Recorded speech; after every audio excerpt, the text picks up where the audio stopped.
பத்தி பேசினாங்க. இந்த சக்சஸ பத்தி நான் ஒரு வாட்டி ஏன்னா எனக்கு வந்து நிறைய புத்தகம் படிக்கக்கூடிய பழக்கம் கிடையாது. அதனால புத்தகம் படிக்க பழக்கம் இல்லாதனால என்ன பண்ணுவேன்னா, நிறைய ஷார்ட் வீடியோஸ், நிறைய பேரோட ஸ்பீச் எல்லாம் கேட்டுட்டு இருப்பேன்.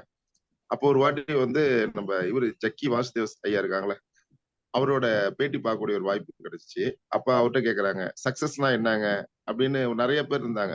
ஆக்சுவலா வந்து கடனால பாதிக்கப்பட்டவங்க, தொழிலால பாதிக்கப்பட்டவங்க, குடும்பத்தால பாதிக்கப்பட்டவங்க, எல்லாருமே வந்து எல்லாம் சேர்ந்து அவர்ட்ட கேட்டாங்க. சக்சஸ்னா என்னன்னு கேட்டாங்க. அதுக்கு ஒரு சிம்பிளான ஒரு ஆன்சர் சொன்னாரு. அது இந்த இடத்துல நான் சொல்லலாங்கிறதுக்காக தான் நான் ஆன்டரைஸ் பண்ணேன். அதுக்கு அவர் சொன்ன விஷயம், நைட் படுக்கிறோம் சார் எல்லாருமே சேர்ந்து நைட் படுக்கிறோம். காலையில நம்ம ஏஞ்சிட்டோம்னாவே சக்சஸ் தான் சார்.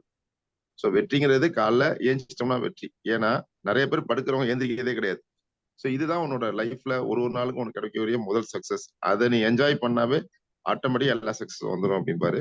சோ இந்த தகவலுக்காக சொன்னேன் சார். Thank you. நன்றி, நன்றி, நன்றிங்கய்யா. அதாவது இந்த வெற்றி இருக்கிறது அல்லவா? நம்ம நைட் படுக்கிறோம், காலையில எந்திரிக்கிறோம். கண்டிப்பா அது வெற்றி தான், மாற்று கருத்து இல்ல. இது யாருக்குன்னா, பாஸ் பண்ணுவோமா, மாட்டோமா, பாஸ் பண்ணுவோமா, மாட்டோமான்னு நினைச்சு படிக்கிறான் இல்லையா? அவனுக்கு நீ எப்படியும் பாஸ் பண்ணிடுவ அப்படின்னு ஒரு 35 மார்க், 40 மார்க்குக்கு தேத்துறதுக்கான ஒரு வார்த்தை இது. ஆனா நீங்க 100 மார்க் எடுக்கக்கூடிய மாணவர்கள். 100 மார்க் நோக்கி வந்திருக்கிறீங்க. அப்படின்னும்போது, அதை விட பெரிய இடத்துக்கு போகணும். சரிங்களா? உங்க பரம்பரையிலேயே இதுவரைக்கும் உங்களுடைய தாத்தா, பாட்டன் அப்படின்னு யார் யாரெல்லாம் இருக்காங்களோ, அவங்கெல்லாம் சாதிக்காத ஒரு சாதனையை நீங்க செய்யணும். அதுதான் செல்வந்தன். சரிங்களா? அதுக்கு எப்படி சொல்லுதுன்னா, நைட் படுக்கிறோம், காலையில எந்திரிக்கிறோம் அப்படின்றதையே நாம என்ன பண்ணக்கூடாது? ஒரு பெரிய விஷயமா நம்ம மனசுல எடுத்துக்கிட்டோம்னா, அங்கேயே நின்னுடுவோம். சொல்லுங்க அருணகிரி சார். சார் இந்த 10+2+4 இயர்ஸ் பிஇ முடிச்சுட்டு ஸ்டார்டிங் வந்து லைஃப் வந்து 15,000 ஆரம்பிக்கிற ஸ்டூடெண்ட்டும் இருக்காங்க. ஸோ அவங்களே வந்து நார்மலா ஒரு நல்ல காலேஜ்ல பண்ணும்போது ஒரு மாசம் வந்து ஒரு 60,000 50,000 ஆரம்பிக்கிறாங்க. எம்ஐடி பாஸ்டன் யூஎஸ்ல படிக்கிறவங்க வந்து அதே பிஇ ஹோல்டர்ஸ் 1.5 கோடி ரூபாய் வருஷத்துக்கு ஏர்ன் பண்றவங்களும் இருக்காங்க சார். அப்போ வந்து டிஃபரன்ஸ் வந்து அதே பேட்டர்ன் தான், 10+2+4 இயர்ஸ் தான். ஆனா அந்த கேலிபர் மாறுது, அதுல வந்து அவங்களோட எஃபர்ட் மாறுது அப்படின்றது தான் இந்த இடத்துல பதிவு பண்ண விரும்புறேன். இல்ல இதெல்லாம் தாண்டி நம்ம அதை பார்க்க வேண்டிய விஷயம் என்னதுங்களா? நான் ஏற்கனவே சொல்லியிருக்கேன். பணம் பண்றதுல பணம் பண்றது மட்டும் ஒரு விஷயம் இல்ல. அதாவது இப்ப நம்ம சாப்பிட தான் போறோம். சரிங்களா? சாப்பிடுறது தான் இங்க வந்து என்னன்னா, ஒரு முக்கியமான நிகழ்வு. முக்கியமான செயல். ஆனா அதுக்கு முன்னாடி என்னென்ன ஸ்டெப் இருக்குன்னு பார்த்தீங்கன்னு வச்சுக்கங்க. முதல்ல மார்க்கெட் போய் காய்கறி வாங்கணும். மளிகை கடைக்கு போய் மளிகை வாங்கணும். 2 இது 2 சேர்ந்தது ஒரு விஷயம்னு வச்சுக்கங்க. இது ஒரு ஸ்டெப்பு. முதல்ல பொருள வாங்கிட்டு வரோம். அப்புறம் வீட்டுக்கு கொண்டாந்து வச்ச பிறகு, அதுக்கு அடுத்தது என்ன பண்ணணும்? அதை எடுத்து சுத்தம் செய்யணும். இது 2வது ஸ்டெப்பு. 3வது ஸ்டெப்பு அதுக்கான அடுப்பு, பாத்திரம் எல்லாத்தையும் தயார் பண்ணிக்கணும். சரிங்களா? அதுக்கு பிறகு வந்து என்னன்னா 4வது ஸ்டெப்பு. இத போட்டு சமைக்கணும். 5வது ஸ்டெப்பு சமைச்சத எடுத்து பக்குவமா எடுத்து வைக்கணும். 6வது ஸ்டெப்பு பரிமாறணும். அதுக்கு பிறகு தான் நம்ம சாப்பிடணும். அப்ப கிட்டத்தட்ட சாப்பிடுறதோட சேர்த்து 7 ஸ்டெப்ன்னு வச்சுக்கங்க. இதுல எல்லோருமே வந்து என்னன்னா, பணம் பண்றது ஒரு ஸ்டெப் தான். அவ்வளவுதான். ஒருவேளை நீங்க நெறைய பணம் பண்ண தெரியும் சார். அருணகிரி சார் உங்களுக்கு நெறைய பணம் பண்ண தெரியும்னா, நீங்க வாழ்க்கையில நீங்க உத்து கவனிங்க. சென்னையில கூட இருக்காங்க. நெறைய பணம் பண்ணுவாங்க. ஆனா அத அவங்களால அனுபவிக்கவே முடியாது. என்ன காரணம்? அவங்களுக்கு பணத்த உருவாக்க தெரியும். அந்த அனுபவிக்கிறதுக்கான பிராப்தத்த உருவாக்கலன்னா, அத அவங்க அனுபவிக்க முடியாது. இன்னைக்கு நெறைய பேருக்கு பணம் பண்ண தெரியும். சரிங்களா? நாமளே பார்த்திருப்போம். நாமளே பார்த்திருப்போம். சரிங்களா? ஒரு பெரிய கோடீஸ்வரனா இருப்பான். அவன் கூட சொந்த பந்தன்னு யாரோ ஒருத்தன் வந்து உட்கார்ந்துட்டு, சும்மா உட்கார்ந்து அவன் சொத்த தின்னடிப்பான். நமக்கு பார்க்கறதுக்கு என்னன்னா, இவன் சும்மா உட்கார்ந்திருக்க மாரி தெரியும். அவனுடைய சொத்தை இவன் அழிக்கிற மாரி தெரியும். ஆனா விஷயம் அங்க என்னன்னா, அவன் அதுக்கான பிராப்தத்த உருவாக்கி வச்சிருக்கான். அந்த இடத்துல அவன் இருக்கிறதுனால, அவன் அத அனுபவிக்க முடியுது. யார் உருவாக்கி வச்சிருக்காரோ அவரால முடியல. ஒருத்தர் கோர்ட்ல ஜட்ஜா இருக்கிறாரு, அவர்கிட்ட ஒரு வேலைக்காரன் இருக்கிறான். இவர் வந்து டெய்லியும் வந்து மத்தியானம் லஞ்ச் என்வி தான் சாப்பிடுவாரு. அதனால என்ன பண்ணுவாருன்னா, அவருக்கு ஒரு என்வி கேரியரு, இன்னொரு கேரியரு வேலைக்காரனுக்கு. டெய்லியும் 2 கேரியர் கொண்டு போவாரு. 2த்துலயும் என்வி வாங்கிட்டு வருவாரு. இப்படி சாப்பாடு சாப்பிட்டுட்டு வாழ்க்கை ஓடிட்டு இருந்தது. ஒரு நாள் அந்த ஜட்ஜி ரிட்டயர்மெண்ட் ஆயிடுவாரு. அவர் சொல்றாரு, "இனிமேல் நம்ம என்வி சாப்பிடுற அளவுக்குலாம் முடியாதுப்பா. அதனால இனிமேல் சைவம் வாங்கிக்கோ." அப்படின்னோனே, அதே மாரி கேரியர் போகும். திரும்ப வரும். பார்த்தா ஒரு கேரியர்ல சைவம். அப்படியே லைட்டான சாப்பாடு. இன்னொரு கேரியர்ல எப்பவும் போல ஹெவியா என்வி. உடனே ஜட்ஜி பார்த்துட்டு கேட்பாரு, "என்னப்பா இது? நான் என்ன சொன்னேன்? ரிட்டயர் ஆயிட்டேன். இனிமேல் என்வி வேண்டான்னு தானே சொன்னேன். அப்படி இருக்கும்போது, இது என்ன ஒரு கேரியர்ல என்வி? நான் வாங்காதன்னு தான் சொன்னேன்னு." அவர் சொன்னார், "இல்ல இல்லைங்கய்யா. சைவ சாப்பாடு உங்களுக்கு. நான்வெஜ் சாப்பாடு எனக்கு." அப்படின்னு.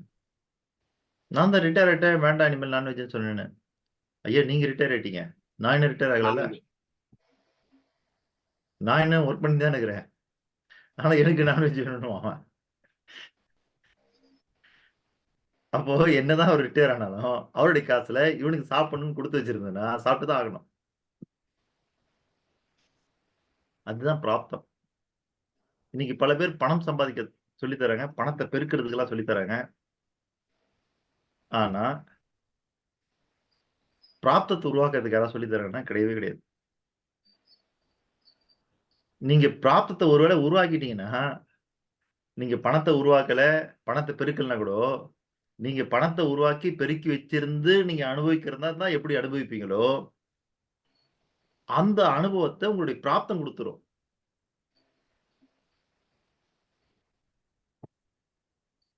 நீங்க பார்த்திருப்பீங்க. சில இடங்கள்ல வந்து ஒருத்தரு ஏதோ ஒரு கம்பெனில நல்லா வொர்க் பண்ணியிருப்பாரு. அவருக்கு சிங்கப்பூருக்கு 2 டிக்கெட் குடுப்பாங்க. இந்த வருஷம் நீங்க நல்லா சேல்ஸ் பண்ணியிருக்கீங்க. நல்லா அச்சீவ் பண்ணியிருக்கீங்கன்னு. ஆனா அவருக்கு வாய்ப்பு பார்த்தீங்கன்னா, அவர் போக முடியாது. சரிங்களா? வேற யாரோ ஃபிரெண்ட்ஸ்க்கு குடுப்பாரு. அப்ப யார் அந்த பிராப்தத்த உருவாக்கி வச்சிருக்காங்களோ, அவங்களுக்கு அந்த டிக்கெட் போகும். அவங்க கப்பலா போய் என்ஜாய் பண்ணிட்டு வருவாங்க. இந்த மாரி நெறைய ஆஃபர் நெறைய பேரு இன்னைக்கு என்ஜாய் பண்ணிட்டு இருக்காங்க. அவங்களுது கிடையாது.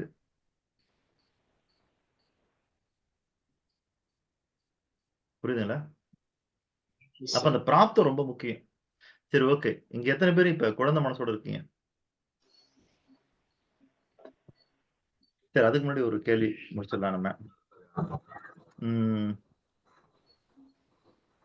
கலைச்செல்வன் ஐயா நம்ம நேத்து முந்தா நேத்து வந்தோம் இல்லையா? ஆமாங்க சார். அருணகிரி ஐயா வந்தீங்க. வேலுமதன் சார் வந்தீங்க. இந்த 3 நாள் ஆப்சென்ட் யாராவது இருக்கீங்களா? கௌதமன் ஐயா நீங்க எப்ப வந்தீங்க? நேத்து வந்தீங்களா? வந்தேன் சார். நேத்து வந்தேன் சார். முந்தா நேத்து? வந்தேன் சார். வந்தீங்க. 24 மட்டும் வரலையா? 6 வந்தாங்களே. 24. 24 வந்தாங்க. அது சனிக்கிழமை வந்தாங்களே. வந்தீங்களா? இந்த வந்தேன் சார். சரி. மகராசன் ஐயா நீங்களும் வந்துட்டீங்க இல்லையா? ஆமா ஐயா. திலகம்மா நீங்க சனிக்கிழமை வந்தீங்களா? சார் நான் வந்தேன் சார். வந்தீங்க. லீவ் போடல சார். மேஜர் சார் வந்துட்டீங்களா? நான் வந்திருக்கேன் ஐயா. ஓகே. பஸ்ல பயணம் பண்றதுனால தான் அதிகம் பேச முடியல. சரிங்க. வரேன். சரிங்க. அப்பப்போ வந்து போயிட்டு இருக்கேன். சரிங்க. ஓகே. அப்ப எல்லாம் வந்துட்டோம். ஓகே. சிறப்பு. எத்தன பேரு இன்னைக்கு குழந்தை மனசோட இருக்கீங்க? இல்ல சார். யாரும் இல்ல. யாரும் இல்லையா? ஏன்னா இன்னைக்கு அதான் தேவை. ஏன்னா இன்னைக்கு கிளாஸ் வந்து ஒன்லி அடல்ட்ஸ் ஒன்லி. சரிங்களா?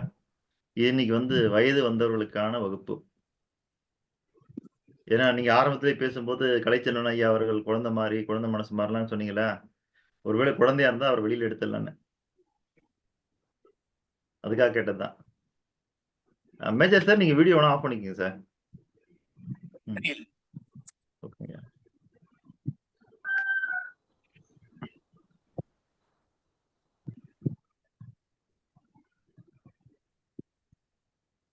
அடல்ட்ஸ் ஒன்லி கிளாஸ்ன்னு சொன்ன உடனே வேலுமதன் சார் கேமராலாம் திருப்புறாரு, எல்லாம் ஸ்ட்ரைட் பண்ணி வைக்கிறாரு. எவ்வளவு பெரிய ஆர்வம் பாருங்க. என்ன திலகமாமா வேற இருக்கிறாங்க, ஒரே ஒரு பெண் தான். சிறப்பு. இன்னைக்கு என்ன அப்படி அடல்ட் ஒன்லி அப்படின்னா, காதலுக்கும் காமத்திற்கும் என்ன வேறுபாடு? யாரா சொல்ல முடியுமா? என்ன ஐயா? தெரிஞ்சால்தான் சொல்ல முடியும். தெரியல. தெரியல. வேலுமதன் ஐயா?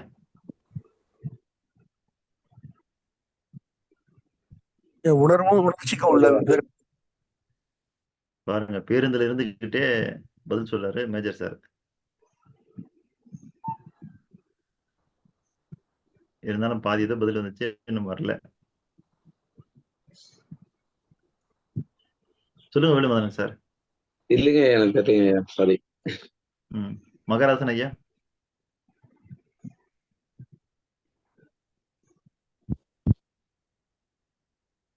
அது உணர்வு அண்ட் உணர்ச்சி சம்பந்தப்பட்ட விஷயம். எது உணர்வு, எது உணர்ச்சி?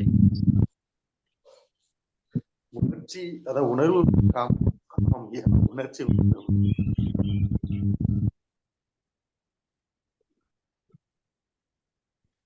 சரி, அருணகிரியா சொல்லுங்கய்யா.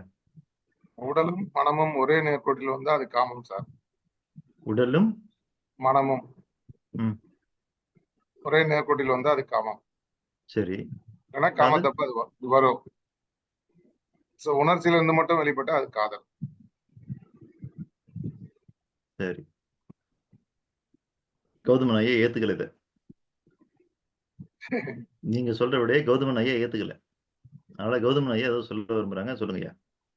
தெரியல சார். அது வேற ஒண்ணும் அது ஏத்துக்குதான் இல்ல அவர் சொல்றது. சிவபாலன் ஐயா, இன்னைக்கு நீங்க வீடியோல வந்துதான் ஆகணும். ஏன்னா முக்கியமான சப்ஜெக்ட்.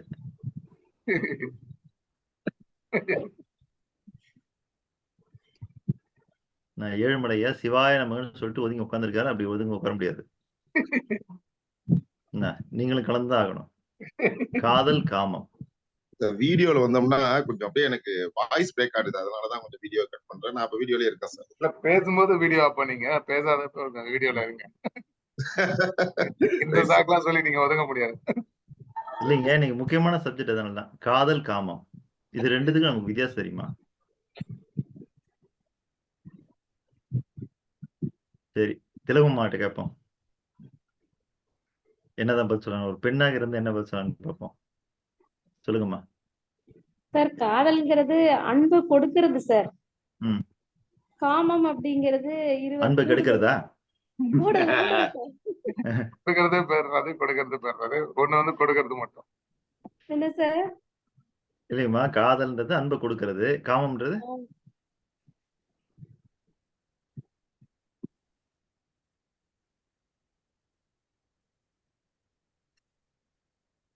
சார் உணர்வோடு கலந்து கூடல் சார். சரி, ஏழுமலையா?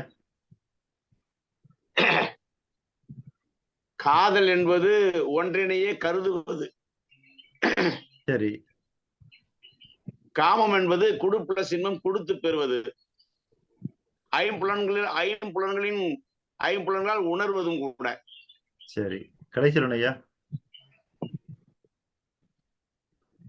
நான் ரெண்டுமே செயலா பாக்குறேன் சார். நீங்க எப்படி வேணா பாருங்க ஐயா, எங்களுக்கு பதில் சொல்லுங்க. பதில் சொல்லிட்டு அப்புறம் நீங்க பாருங்க. காதல்ங்கிறது முதல்ல விருப்பத்தை செயல் செய்ய போறதுக்கு முன்னாடி விரும்பி செயல் செய்யறது சார். சரிங்க. காமங்கிறது வந்து அனுபவிக்கிறது சார். சரிங்க. செயலு நீங்க அனுபவம். அதான் நீங்க பாட்டுல கேள்வி கேட்டா நான் இதுவா பாக்குறேன் அதுவா பாக்குறேன்னா அப்புறம் வேல்மதன் சார் என்ன சொல்லுவாரு? கலைச்செல்வன் ஐயாவுக்கு போன் போட்டு சார் அந்த லிங்க் அனுப்பி விடுங்க நானும் பாக்குறேன்னு. நீங்க மட்டும் என்ன தனியா பாக்குறீங்கன்னு.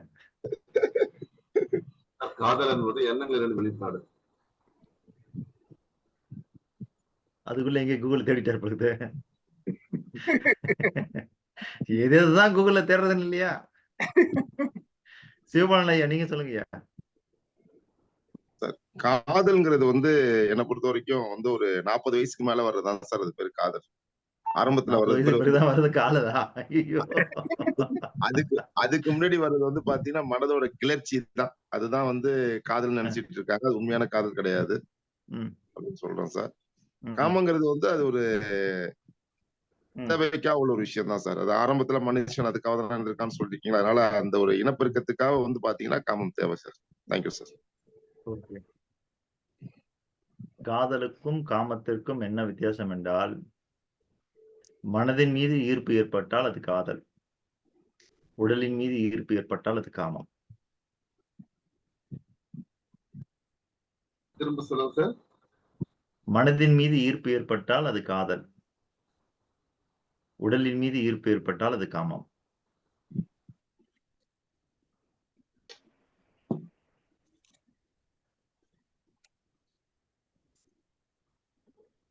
இந்த டிஸ்கவரி சேனல்ல ஹிஸ்டரி சேனல்லாம் போடுவாங்க. சில சாகசம்லாம் செய்யும் பொழுது இல்ல இதை யாரும் வீட்டில் முயற்சி செய்து பார்க்காதீர்கள்னு. அதனால இந்த பாடத்துல நான் சொல்லிடுறேன். இதை யாரும் வீட்டில் முயற்சி செய்து பார்க்காதீர்கள். அந்த திரும்ப இந்த வேர்டு சொல்லுங்க. வீட்டில் மீது என்ன சொன்னீங்க? மனதின் மீது ஏற்படக்கூடிய ஈர்ப்பு காதல், ம். உடலின் மீது ஏற்படக்கூடிய ஈர்ப்பு காமம். ரைட். அது வீட்டுல இருந்து பார்க்காதீங்கன்னு சொன்னீங்க. அந்த வார்த்தை வரல, சரியா புரியல. அதுதான் அந்த வார்த்தை மட்டும் புரியாதுன்னு எனக்கு தெரியும். மத்த வார்த்தைகள் எல்லாம் தெளிவா கேட்கும். எதை செய்யக்கூடாதுன்னு சொல்றோமோ அது புரியவே புரியாது, தெரியாது. ஐயா எனக்கு காதுல வந்து விழலன்னு நீங்க சொல்லத்தான் செய்வீங்க.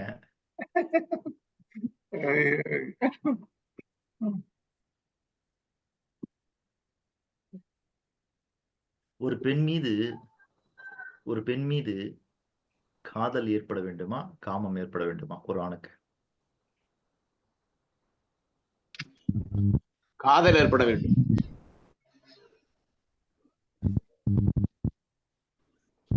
இரண்டாவது ஐயா. ஏன் வார்த்தை சொல்ல மாட்டீங்களோ? காமம் ஏற்பட வேண்டும். ஏன்னா சார் இப்ப அது வந்து வயசானவங்களா இருந்தா பாசம், சரிங்க, இளையவங்களா ஓகே இருந்தா சொல்றேன். அன்பு, அந்த மாதிரி இருக்குல்ல, வித்தியாசம் இருக்குல்ல. என்னங்கய்யா? வயசை பொறுத்து இருக்குல்ல. நீங்க பெண்ணுன்னு பொதுவா சொல்லிட்டீங்க. வயசானவங்களா இருந்தா பாசம் ஏற்படும், இளையவங்களா இருந்தா அன்பு ஏற்படும். ம். அந்த மாதிரி வித்தியாசம் இருக்குல்ல. சரி 2 பேருமே இளைஞர்கள்னு வச்சுக்குவோம். அப்போ அன்பு தான் காதல். பிலோ 25 அப்படின்னு வச்சுக்குவோம். அப்ப வந்து காதல். ம்.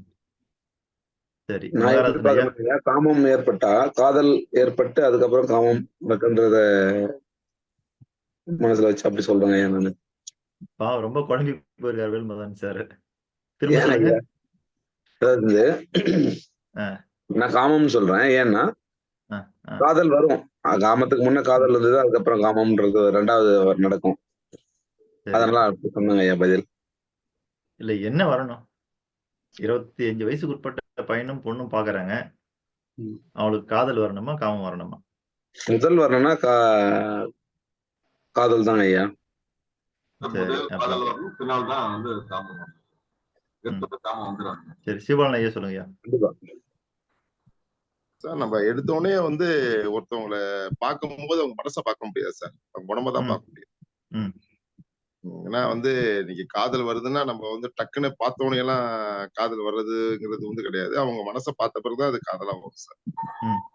நம்ம முத அவங்க பாக்குறது ஒருத்தவங்களை பாக்குற ஒரு அப்ரோச் தான். அதுக்கப்புறம் தான் அது காதலா மாறும். என்னமோ காமத்துக்காக நீங்க நிறைய பேர் காதல் பண்ற மாதிரி கூட என் மனசுல படுது சார். சரி. இல்ல சரியான பதில் தான். இப்ப நீங்க என்ன சொல்ல வரீங்க இதுல இருந்து? முதல்ல அப்ப காமம் தான் வரணும்ன்றீங்களா? இல்ல அதுக்கு வாய்ப்பு இல்லைன்னு சொல்ல. ஆக்சுவலா வந்து முதல்ல காதல் பண்றது வாய்ப்பு நீயா இல்லை. நான் கோபிநாத் சார் மாதிரி பேசக்கூடாது. இல்ல அவர்தான் என்ன பண்ணுவாருன்னா 2 பக்கமும் இல்லாம ஒரு கன்க்ளூஷன் நடுவுல விட்டுட்டு போயிடுவாரு. நீங்க வந்து முதல்ல தெரியறது உடம்புன்னு சொல்லிட்டீங்க. ஆனா காமம் இல்லைன்றீங்க. இப்ப என்ன சொல்ல வரீங்க?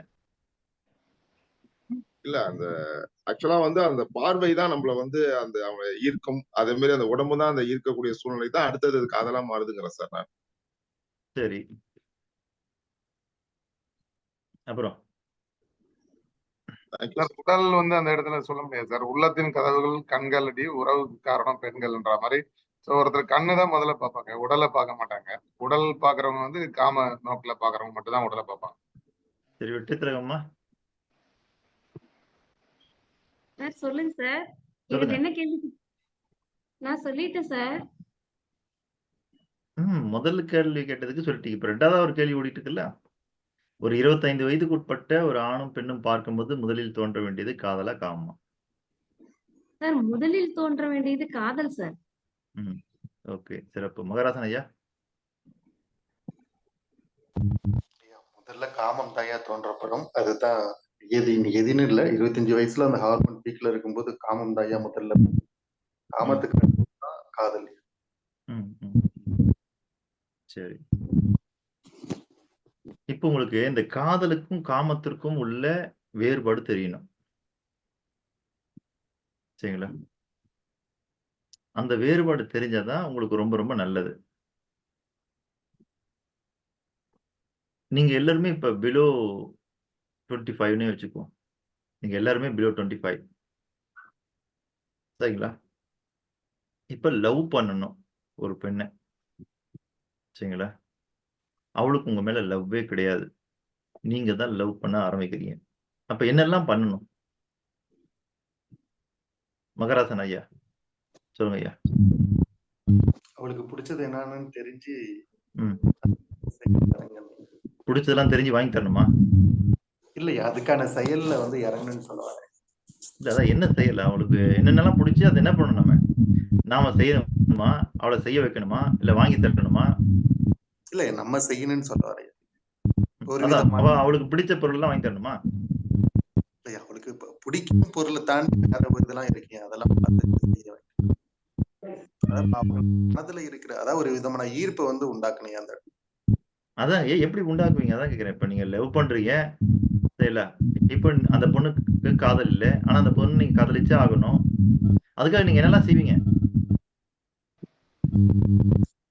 ஃபர்ஸ்ட் சொல்லி, அதாவது அவங்களுக்கு பிடிச்சதெல்லாம் பண்ணுவையா, அப்பயும் காதல் ஏற்படலக்கும் போது அதான் ஐயா, பிடிச்சதெல்லாம் பண்ண என்ன பண்ணுவீங்கன்னு கேக்குறேன். பொருளா வாங்கி தருவீங்களா? இல்ல, என்ன செய்வீங்க? முக்கியமா அந்த அவங்களுக்கான அந்த கேரிங் விஷயத்த எல்லாமே பண்ணுவேன். ஆக்சுவலி பொருள் தேவைப்பட்டா பொருளும் வாங்கி கொடுப்பையா. மற்றபடி அவங்களுக்கு அன்பு கொடுக்க வேண்டிய இடத்துல அன்பும், அதாவது அவங்களுக்கு என்ன தேவையோ அதை எல்லாமே பண்ணுவேன். சிவபாலன் ஐயா சொல்லுங்கய்யா. சார், நம்ம ஒருத்தவங்க லவ் பண்றோம்னா, அப்ப லவ் பண்ண அவங்க மேல ஆசைப்பட்டோம்னா, நம்மள்ட்ட ஒண்ணு இருக்கிறதே இல்லாத மாதிரி காமிக்கிறோம், இல்லாதவனு இருக்கிற மாதிரி காமிக்கிறோம் சார். பார்த்தீங்கன்னா அனுபவம் இதுதான்.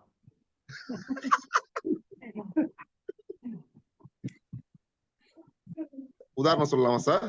சொல்லுங்க ஐயா. இப்ப வந்து பாத்தீங்கன்னா, இப்ப நம்ம லவ் பண்ண போற நம்ம ஒரு பொண்ணுக்கு வந்து பாத்தீங்கன்னா, ஸ்மோக் பண்ணா பிடிக்காதுன்னு வச்சு நம்மகிட்ட ஸ்மோக்கிங் பழக்கம் இல்லாத மாதிரியே காமிக்கணும். அதே மாதிரி அந்த பொண்ணுக்கு வந்து ஒரு ரிச்சா இருந்தா நல்லா இருக்குன்னு நினைச்சுன்னு வச்சுங்களேன், நம்ம ஒரு சாதாரண ஆளா இருந்தாலும் ஒரு பணக்கார மாதிரி ஒரு பந்தா காமிப்போம் சார்.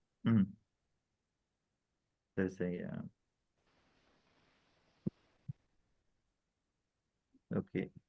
இப்ப என்ன விஷயம்னா, ஒரு பெண் மீது நமக்கு எப்படி காதல் ஏற்படுகிறதோ, ஒரு பெண் மீது எப்படி நமக்கு காமம் ஏற்படுகிறதோ, எப்போ ஒரு வாலிப பருவத்தில், அதே மாதிரிதான் சம்பாதிக்கக்கூடிய பருவத்தில்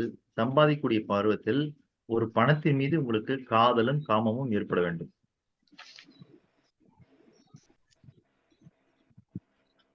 இப்போ ஒரு பெண்ணு காதலிக்கிறது, ஒரு பெண்ணை வந்து பார்க்கும் பொழுது முதல்ல எது வேணும் அப்படின்னு நம்ம பார்த்தோம். காதலா, காமமான.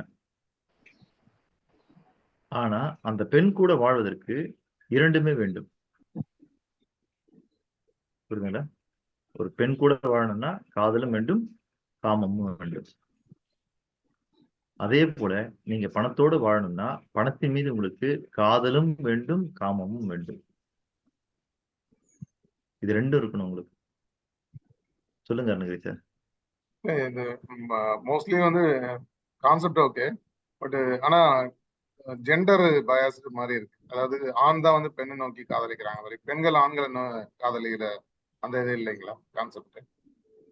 இருக்கு, தெரியல இருக்கு. ஆனா நம்ம ஏன் இங்க ஆணை மையப்படுத்தணும்னா, சம்பாதிக்கிற இடம் வரும்போது அங்க மெஜாரிட்டி வந்து ஆண்கள். ஓகே. இன்னைக்கு நம்ம வந்து நடைமுறையில தேவைக்காக பெண்ணும் வேலைக்கு போறா. ஆனா நம்ம காலகாலமா சொல்றது உத்தியோகம் புருஷ லட்சணம். ஓகே. சரிங்களா? அதனால நம்ம இங்க ஆணை மையப்படுத்துறோம். Right sir, thank you. சரிங்களா? அப்போ இந்த இடத்துல நாம் பார்க்க வேண்டியது, முதலில் ஒரு பெண் மீது காதல் ஏற்பட வேண்டும். அந்த காதலின் ஈர்ப்பால் மனம் இணைந்து அதுக்கு பிறகுதான் உடல் இணைய வேண்டும். அதனால வள்ளுவம் என்ன பண்ணுதுன்னா காமத்தை ரெண்டா பிரிக்குது. ஒன்று காதல் வாழ்க்கை, இன்னொன்று கல்யாண வாழ்க்கை. நாமளும் கிட்டத்தட்ட பணத்து கூட அப்படி ஒரு வாழ்க்கை தான் வாழணும்.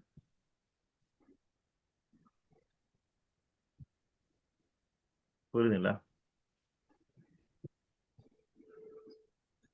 நீங்க இந்த உலகத்துல எந்த பெண்ணை பார்த்து தகப்பன் கிட்ட போய் உங்க பெண்ணுடைய மனசை விரும்புறங்க கட்டி கொடுங்கன்னு கேட்டா கட்டி கொடுக்கலாமா வேணாமான்னு யோசிப்பாரு. இல்ல கட்டி கொடுக்கூட செய்யலாம்.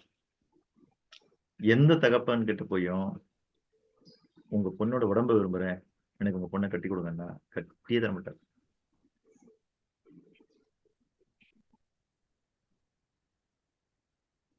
புரியுதுங்களா? அதே மாதிரிதான் நீங்க உங்க தொழில்ல உங்க செயல்ல நேரடியாக பணத்தை அடைய விரும்புகிறீர்கள் அப்படின்னா பணம் உங்ககிட்ட வந்து சேராது. நீங்க உங்க தொழில்ல உங்க செயல்பாடுகள்ல வேற ஒண்ணு அடையணும். அதை அடைஞ்சீங்கன்னா பணம் உங்ககிட்ட வந்துடும். சரிங்களா? அந்த வேற ஒண்ணு என்ன அப்படின்றது ரொம்ப முக்கியமான விஷயம். ரெண்டாவது, நீங்கள் காதலிக்கும் பொழுது எவ்வளவுக்கு சின்சியரா இருக்கிறீங்களோ, இல்ல ரொம்ப முக்கியம். அது காதல்ல சீரியஸ்னஸ் வேண்டியது இல்லை, ஆனா சின்சியர் ரொம்ப முக்கியம். அதே போல பணம் பண்ணும்போது என்ன முக்கியம்னா நீங்க சீரியஸா இருக்க வேண்டிய அவசியம் இல்லை, ஆனா சின்சியர் ரொம்ப அவசியம். அதே போல காதலிக்கிற பெண் வந்து காதலிக்கும் பொழுது அவளுக்கு பிடிக்குதோ பிடிக்கலையோ இல்ல, மகராசன் ஐயா சொன்னார்ல முதல்ல பிடிச்ச மாதிரி பண்ணணும்ல, அந்த மாதிரி பணத்தை முதல்ல உங்களுக்கு பிடிக்க வைக்கணும். உங்களை பணத்துக்கு பிடிக்க வைக்கணும். அதுக்கு என்ன செய்யணும்னா பணம் எந்தெந்த அதிர்வு நிலையில இருக்கிறதோ தெரியல, என்னென்ன ஃப்ரீக்குவன்சில செயல்படுதோ அந்த ஃப்ரீக்குவன்சிக்கு நீங்க மாறணும். என்ன மாறணும்னா பணம் எப்படி இயங்குகிறது அப்படின்னா அது ஒரு இயற்கை தன்மையோடு இயங்குகிறது. சரிங்களா? அதாவது என்னன்னா எக்காரணத்தை கொண்டும் மற்றவர்களோட இயற்கையோட போராடுறவங்க கிட்ட இந்த பணம் பக்கத்துல வந்து நிக்காது. ஏன்னா பணத்தினுடைய இயல்பு என்னன்னா, இயற்கையினுடைய இயல்பு என்னன்னா, இயற்கை வந்து எது கூடயுமே போராடாது.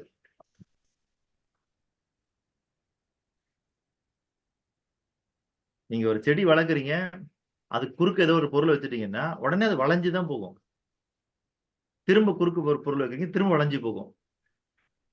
இல்ல, ஆகவே எதிர்க்கின்ற குணம், போராடக்கூடிய குணம் யாருக்கு இருக்கக்கூடாதுன்னா செல்வந்தனுக்கு இருக்கக்கூடாது. மற்றவர்களோடு அப்படி நீங்க எதிர்க்கணும்னு ஆசைப்படுறீங்க, போராடணும்னு ஆசைப்படுறீங்கன்னா அது உங்களோட மட்டும்தான் நிகழ வேண்டும்.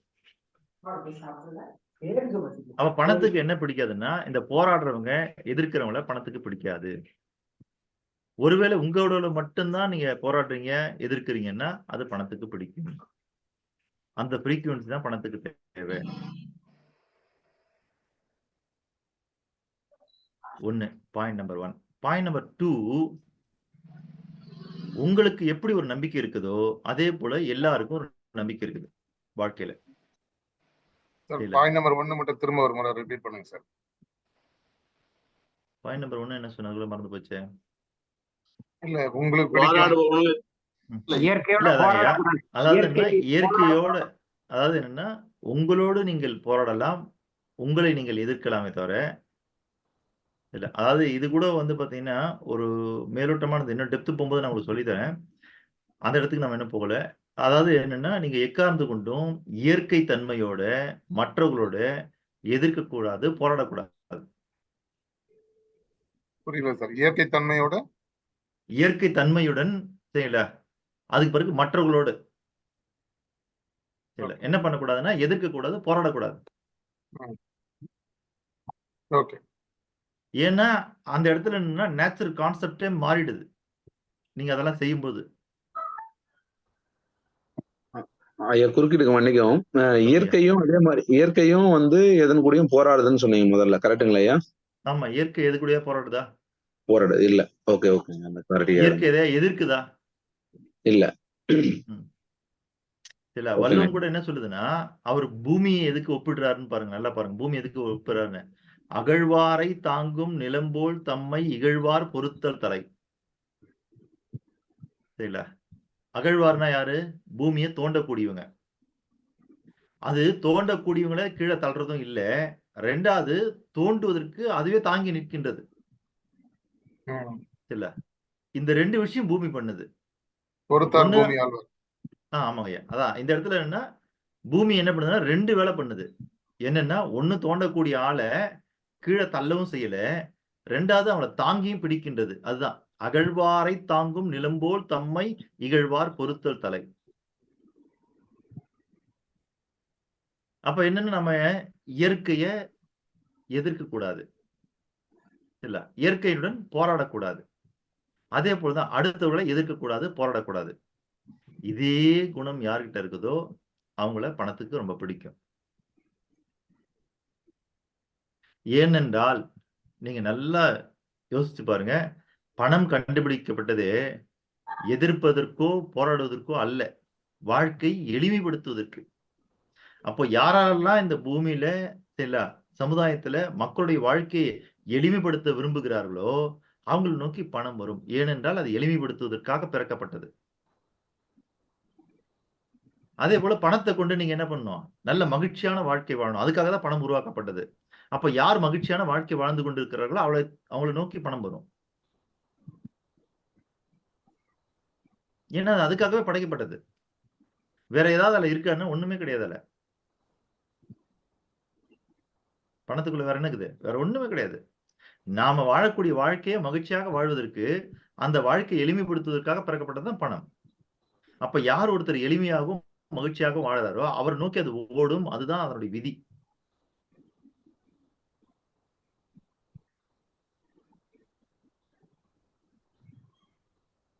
இந்த இடத்துக்கு நம்ம பார்க்க வேண்டியது என்ன, காமம் என்பதும் உணர்வு தான், காதல் என்பதும் உணர்வு தான், 2மே உணர்வு தான். ஆனா நம்ம என்ன சொல்றோம், காமத்தை தாண்டி காதலுக்கு முக்கியத்துவம் தருகிறோம். அதே போலதான் நம்ம என்ன பண்ணா, நீங்கள் பணக்காரனாக ஆகிற வரைக்கும், என்னவாகிற வரைக்கும், பணக்காரனாக ஆகிற வரைக்கும், பணம் உங்களுக்காக வேலை செய்ய தொடங்குற வரைக்கும், உங்களுக்கு பணத்தின் மீது என்ன இருக்க வேண்டும் என்றால் காதல் இருக்க வேண்டும்.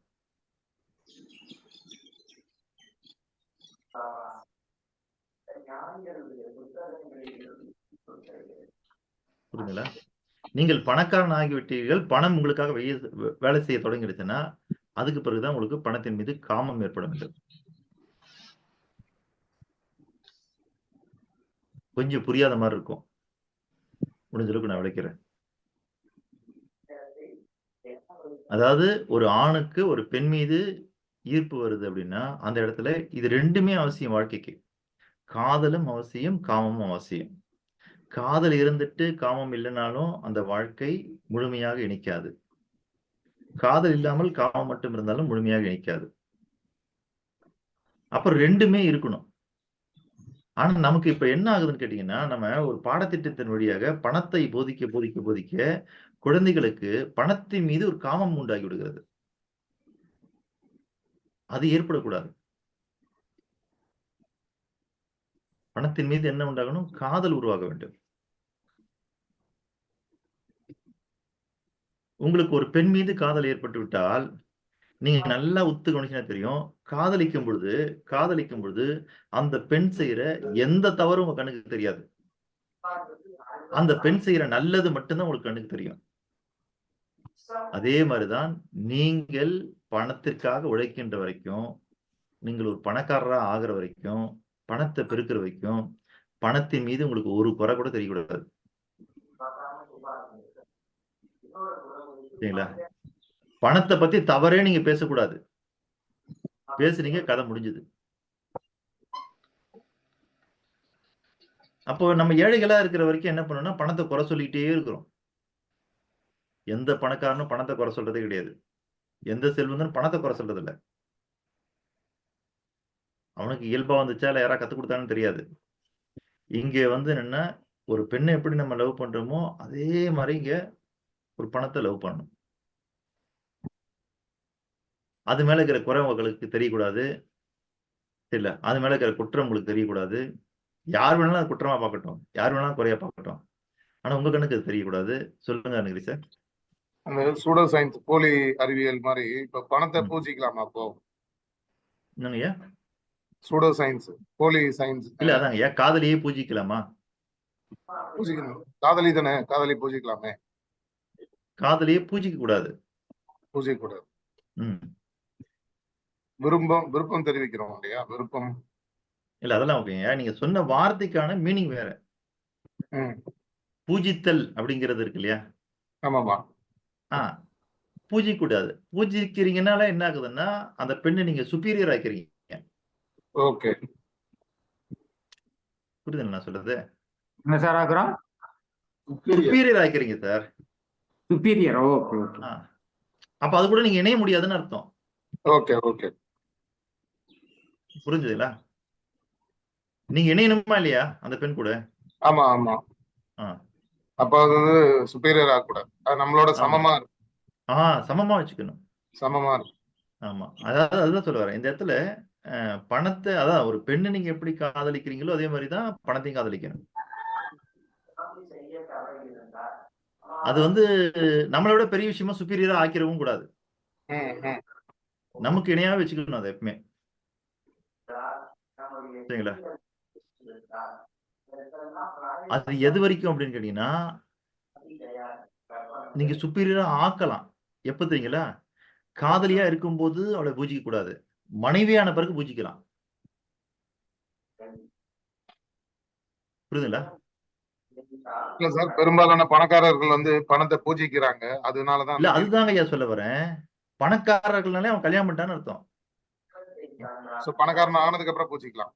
பணக்காரன் ஆன பிறகு நீங்க பூஜிக்கலாம். பணக்காரன் ஆகிறதுக்கு முன்னாடி பூஜிக்க கூடாது. பணக்காரன் ஆகிறதுக்கு முன்னாடி நீங்க லவ்ல என்னெல்லாம் செய்வீங்களோ அதை தான் செய்யணும். அது செய்யணும். ஆனா அதை சுப்பீரியர் ஆகக்கூடாது. கல்யாணம் ஆனதுன்னா அதான் பணக்காரன் ஆனதுக்கு அப்புறம் பணக்காரன் ஆன பிறகு பண்ணலாம். நிறைய பணக்காரன் அதை பண்றான் சார். அதனாலதான் கேட்டேன். அதுதாங்க ஐயா சொல்ல வரேன். இல்ல நீங்க ஏழையா இருக்கும்போது பூஜிக்க ஆரம்பிச்சிட்டீங்கன்னா நீங்க கடைசி வரைக்கும் ஏழையா தான் இருப்பீங்க. Okay okay. இல்ல சூப்பர். அதுதான் சொல்றேன். இப்போ நீங்க மனைவியா ஆன பிறகு நீங்க மனைவி பூஜிக்கலாம்.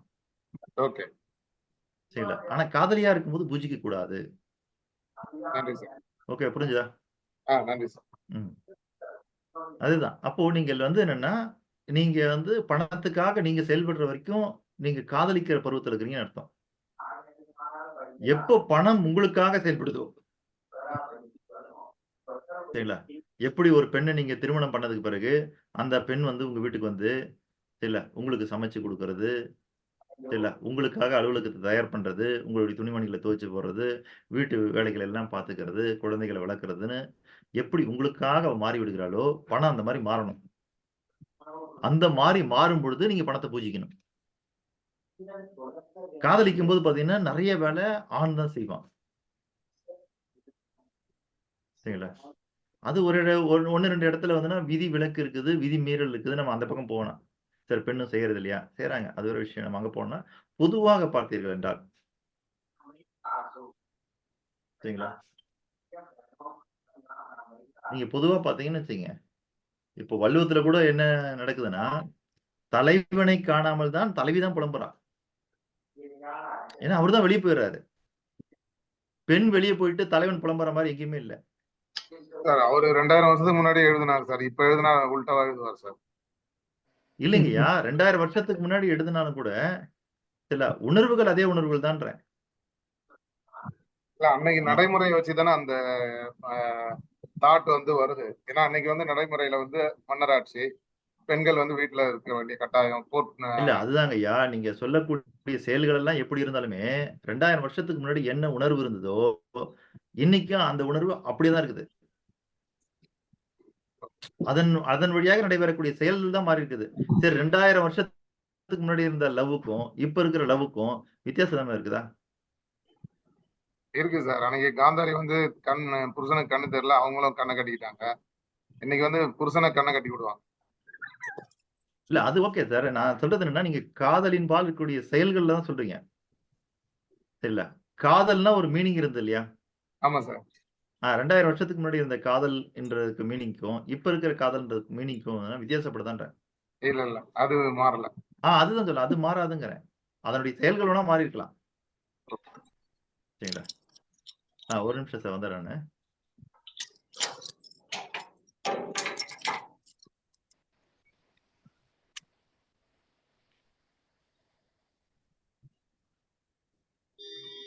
சார் அதனோட கண்டினியூஷன். எந்த ஒரு பணக்காரனும் பணத்தை குறைவாக தரைக்குறைவாகவோ குறைத்தோ பேச மாட்டார்கள். ஆனால் ஏழைகள் பணத்தை குறைவாகவும் தரைக்குறைவாகவும் பேசுவார்கள். எண்ணுவர்கள் பணக்காரர்களை மிகவும் தரக்குறைவாக நினைப்பாங்க. அப்படி நினைக்கிறவங்க கிட்ட பணம் வராது.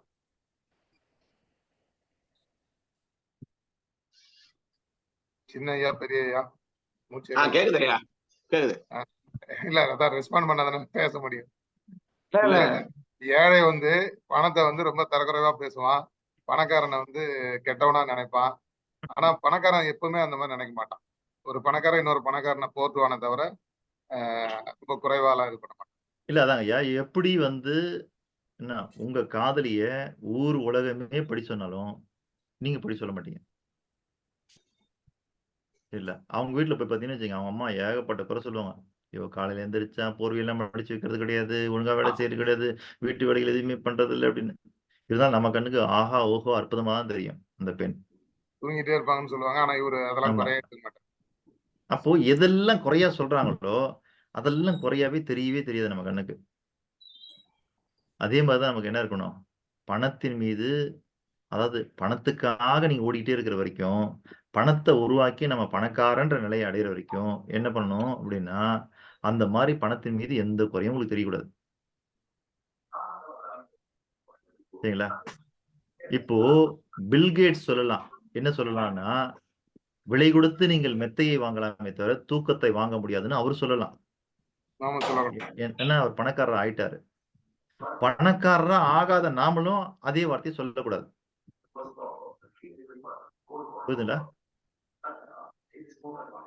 வாழ்க்கையில பணம் பெரிய விஷயமே இல்லைன்னு இலான் மஸ்க் சொல்லலாம். ஏன்னா அவங்களாம் அந்த இடத்தை அடைஞ்சவங்க. அடையாம நாமளும் என்ன பண்ணக்கூடாது, அவர் சொன்ன அந்த கூற்றை அப்படியே சரின்னு நம்ம எடுத்துக்கிட்டு, அது உண்மைதான், அந்த கூற்று உண்மைதான் யாருக்குன்னா அவருக்கு. அதை நம்ம என்ன பண்ணணும், அப்படியே எடுத்துக்கிட்டு நம்மளும் அதை ஃபாலோ பண்றோம். அது மிகப்பெரிய தவறு. ஆனா நம்ம சூப்பர் ரிச்சோட ஹேபிட்ஸ் எல்லாம் ஃபாலோ பண்றோம். அவங்க எப்படி நடந்துக்கிட்டாங்க, எப்படி வாழ்க்கையில கடந்து வந்தாங்க, அந்த இதெல்லாம் நம்ம அந்த பேட்டர்ன் எல்லாம் அப்படியே ஃபாலோ பண்றதுக்கு முயற்சி பண்றோமே. இல்ல அதுதாங்க ஐயா, அதை ஃபாலோ பண்ண முயற்சி பண்ணும்போது நம்ம எங்க தவறு நடக்குதுன்னா, வரலாறு பதிவுகள் எல்லாமே அவங்க சூப்பர் ரிச்சா இருந்த இடத்துல இருந்து என்ன பண்ணாலும் அதுதான் நம்ம பதிகிறோம். அதுக்கு முன்னாடி இருந்த கட்டத்தை பதிகிறது. அவர் ஏழையா இருந்த போது அவர் என்னெல்லாம் பண்ணாருன்னு பதிருமா? ஆனா எல்லாம் பெரும்பாலான டீச்சிங்ஸ், பெரும்பாலான யூடியூப்ஸ் எல்லாமே வந்து அவங்க சூப்பர் ரிச்சோட ஹேபிட்ஸ், சூப்பர் ரிச்சோட ரொட்டீன்ஸ் இதெல்லாம் தான் நிறைய நம்ம பாக்குறோம். அதாங்க ஐயா பாக்குறோம் ஐயா. அப்படி பார்த்தாலும் கூட அதுல அவங்க சூப்பர் ரிச்சா ஆனதுக்கு எது காரணமோ தெரியல, அது நம்ம பார்வைக்கு தெரியாது. அதனாலதான் இன்னைக்கு என்ன பண்றாங்கன்னா, நிறைய பேர் அந்த சூப்பர் ரிச்சை எடுத்து அப்படியே ஃபாலோ பண்றாங்க. ஆனா அவங்க சூப்பர் ரிச்சே ஆகுறது கிடையாது. வர்றது இல்ல. ஆமா. இப்போ நல்லா நீங்க யோசிச்சு பாருங்க.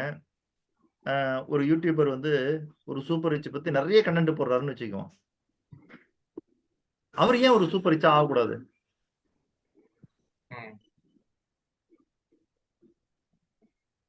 இப்ப இவ்வளவு செஞ்சு அவர் சூப்பர் ரிச் ஆயிட்டாருன்னா அவருக்கு வீடியோ போடுறதுல கண்டென்ட் போடுறதுல நேரமே இருக்காது. ஆனா ஏன் போடுறாரு? அதுதான். ஏன்னா அவருக்கும் தெரியும் அதை செஞ்சா சூப்பர் ரிச் மாதிரி ஆக முடியறது இல்ல.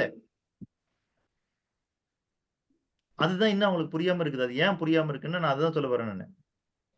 நீங்க சூப்பர் ரிச் ஆன பிறகுதான் ஒரு விஷயத்த பாக்குறீங்க. இப்போ அப்துல் கலாம் ஐயா படிச்சிட்டு இருந்த காலத்துல கனவு காணுங்கன்னு சொல்லி தான் நமக்கு தெரிஞ்சிருக்குமா? தெரிஞ்சிருக்காது. அவர் இந்தியாவுடைய ஜனாதிபதி. இன்னும் சொல்ல போனா இந்தியாவுடைய ஜனாதிபதி ஆன பிறகுதான் அப்துல் கலாம் ஐயாவை நமக்கு நல்லா தெரிஞ்சது. நல்லா தெரிஞ்சது. அதுக்கு முன்னாடி தெரியலையே. அந்த மாதிரி அவர் இந்திய ஜனாதிபதியா ஆகிறதுக்கு என்ன பண்ணாருன்னு பார்க்கணும். விஞ்ஞானியாக ஆகிறதுக்கு என்ன பண்ணாருன்னு பார்க்கணும். நம்ம அந்த இடத்துல பார்க்கறது இல்லை. அதான் சொல்ல வரேன். அதே மாதிரிதான் இந்த இடத்துல நம்ம ஆர்டினரியில இருந்து அந்த ரிச்சை நோக்கி போறதுக்கான விஷயம் இருக்கு பாருங்க. அது அவங்க ரிச் ஆன பிறகு செய்யற விஷயங்கள் இல்லைன்ற நான்.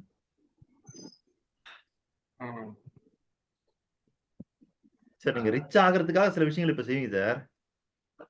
நீங்க ரிச் ஆன பிறகு அதெல்லாம் செய்ய மாட்டீங்க.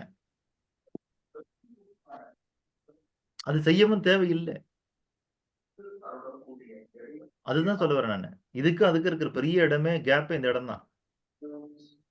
இப்ப நீங்க இங்க எல்லாம் உட்காந்துட்டு இப்ப என்ன கத்துக்கிட்டு இருக்கீங்கன்னா, நீங்க ரிச் ஆகிறதுக்கான வேலை கத்துட்டு இருக்கீங்க. ரிச் ஆன பிறகு நீங்க உட்கார மாட்டீங்க. உங்களுக்கு இது தேவையே இல்லை. சரிங்களா? அப்ப நீங்க வந்து என்னன்னா உங்களுடைய எல்லா பேட்டர்னையும் மாத்தணும். உங்களுடைய லைஃப் ஸ்டைல், நீங்க யூஸ் பண்ணக்கூடிய ப்ராடக்ட், சரிங்களா? உங்களுடைய ஒர்க்கிங் ஸ்டைலு எல்லாமே மாறும். ரிச் ஆயிட்டீங்கன்னா. சரிங்களா? ஆனா இங்க என்ன விஷயம்னு கேட்டீங்கன்னா, அந்த ரிச்னஸ்க்கு காரணம் என்ன? மனோபாவம். அந்த மனோபாவத்தை தான் கொண்டு வரணுமே தவிர, இங்க பல பேர் என்ன யூடியூப்ல எடுத்து போறாங்கன்னா, ரிச்சா இருக்கிறவரு என்னெல்லாம் செய்யறாரோ, அந்த செயலை தான் எடுத்து போடுறாங்க. சரிங்களா? அந்த மனோபாவத்துல இருந்து நீங்க செயல்படணுமே தவிர, அந்த செயலை செய்யக்கூடாது இப்போ. புரியுதுல்ல? அதுக்கு முன்னாடி சில செயல்கள் இருக்கு. அந்த இடத்துக்கு தான் நம்ம போனோம். அங்கதான் செய்யணும் நம்ம. அதுதான் இங்க நான் சொல்ல வரேன் நானு. நீங்க என்ன பண்ணணும்னா, காதலிக்கும் பொழுது சரிங்களா? ஊருக்கே தெரியாம மறைஞ்சு நம்ம லவ் பண்ணுவோம். ஆனா கல்யாணம் பண்ணும்போது ஊரையே கூட்டி கல்யாணம் பண்றோம். அப்போ அந்த லைஃப் ஸ்டைல் வேற, இந்த லைஃப் ஸ்டைல் வேற. புரியுதுங்களா? நீங்க நல்லா பார்த்திருப்பீங்க. காதலிக்கிற வரைக்கும் துரத்துன்னு துரத்துவான். கல்யாணம் பண்ண பிறகு பாத்தீங்கன்னா, அப்புறம் அந்த பொண்ணு தான் துரத்தணும். புரியுதுங்களா? இவன் துரத்தவே மாட்டான். கிட்டத்தட்ட நீங்க பணக்காரர் ஆகிற வரைக்கும் அப்படிதான். நீங்க பணத்தை துரத்துன்னு துரத்துவீங்க. பணக்காரன் ஆன பிறகு நீங்க பணத்தை துரத்தக்கூடாது. பணம் உங்களை துரத்தணும். Super sir. புரியுதுங்களா ஐயா? தானாவே துரத்தும் சார். அதுதான் சொல்றேன். நீங்க கல்யாணம் பண்ணிட்டீங்கல்ல? அதே மாதிரி நீங்க சொசைட்டில நீங்க வந்து பணத்தை துரத்தி நீங்க பணக்காரன்ற பேர் எடுத்துட்டீங்க அப்படின்னா, அப்புறம் வேற வழியில பணம் உங்களை துரத்தி தான் ஆகணும். ஏன்னா நீங்க கல்யாணம் பண்ணிட்டீங்க. இன்னொரு பதிவு இது பண்ணிக்கலாம். அதாவது இப்ப நம்ம லவ் பண்ணும்போது சீக்கிரட்டா பண்ணுவாங்க அப்படின்னு சொல்லிட்டு சக்சஸ் ஆகிறவங்க வந்து அந்த அவங்களோட இலக்கு இல்லைன்னா அவங்களோட அந்த சூத்திரத்தை வந்து யாருக்கும் சொல்ல மாட்டாங்கன்னு சொல்றாங்க. அதுவும் கரெக்ட் தானா? எப்படி லவ் இல்ல யாருக்கும் சொல்ல மாட்டாங்கன்னு இல்ல, சொல்ல தெரியாது சார் அவங்களுக்கு.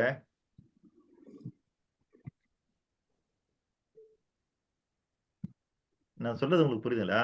அவங்க என்ன பண்ணுவாங்கன்னா ஏதோ பண்ணிட்டே இருப்பாங்க சார். அவங்க பல வருஷம் பண்ணிட்டு இருந்த விஷயம் தான். ஏதோ பண்ணிட்டு இருக்காங்க. திடீர்னு பார்த்தா இந்த உலகம் அதை சக்சஸ் அறிவிச்சிடும். இப்ப கேட்பாங்க நீங்க சக்சஸ்க்காக என்ன பண்ணீங்கன்னு. என்ன பண்ணனே அவனுக்கே தெரியாது. ஏன்னா பல விஷயம் பண்ணான். அதுல எந்த விஷயம் இப்படி மாத்துச்சு அப்படின்னு அவனுக்கே தெரியாது. அதனால அவனுக்கு என்னன்னா நான் அதை சொல்ல மாட்டேன்றவன். அவ்வளவுதான். இப்ப நான் கூட இங்க கேட்டேன், காதலுக்கு காமத்துக்கு என்ன வித்தியாசம்னு. எல்லாருமே கரெக்டா நம்ம சொல்லட்டுமா? இல்ல பாருங்க. அப்ப அந்த இடத்துல அவன் ஒரு பிரம்மாண்டமான வெற்றி அடைஞ்ச பிறகு சரிங்களா? ஒரு பெரிய மீடியா முன்னாடி நான் நிக்கிறேன்னு வச்சுங்க. அப்ப நான் தெரியாதுன்ற வார்த்தை என் மனசுல இருந்து வருமானா? வராது.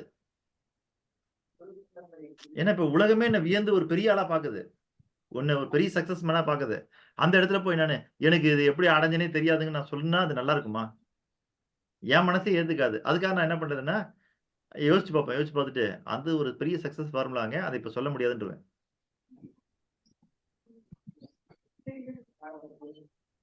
சரி நீங்க கூட டெய்லி வரீங்க, கிளாஸ் கேக்குறீங்க, என்னென்னமோ பண்ணிட்டே இருக்கிறீங்க.